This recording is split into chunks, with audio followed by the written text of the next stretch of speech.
Bonjour à tous et bienvenue si vous nous rejoignez sur France 24, J-1 donc avant les élections présidentielles et législatives en Turquie.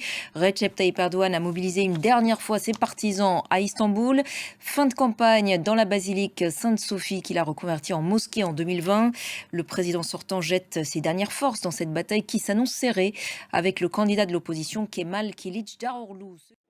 Le président sortant est en difficulté, vous l'avez compris, face aux candidats de l'opposition, contestés notamment en raison de la tourmente économique dans laquelle le pays est plongé, inflation galopante, dépréciation de la monnaie et baisse du pouvoir d'achat, mais aussi en raison de sa gestion chaotique du double séisme de février dernier et de ses conséquences. 50 000 morts, 3 millions de déplacés, dont beaucoup n'ont toujours pas été relogés. Dans les régions sinistrées, on s'inquiète aussi du risque de fraudes électorales. Natacha Milray. Également à la une de l'actualité, ces violences toujours au Proche-Orient ce samedi. Échange de missiles et de roquettes entre l'armée israélienne et des groupes armés palestiniens de Gaza cet après-midi.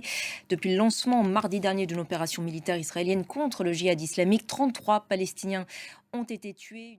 Se dirige-t-on vers un véritable embrasement de la région ?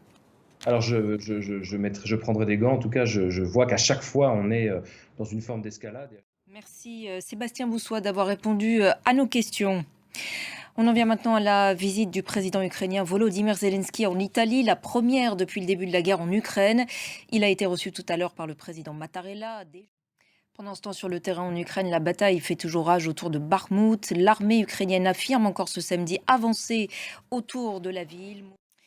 L'Ukraine, au nom de laquelle la ville britannique de Liverpool accueille ce soir la finale de l'Eurovision. 26 pays se disputent le concours.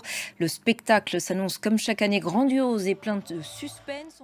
Merci beaucoup Hervé, merci aussi à vos invités. On suivra donc. Je vous promets. Allez-y Hervé. Je vous promets que la prochaine fois, je saurai la traduction. Voilà, vous serez bilingue en ukrainien. Merci beaucoup Hervé, merci à vos invités.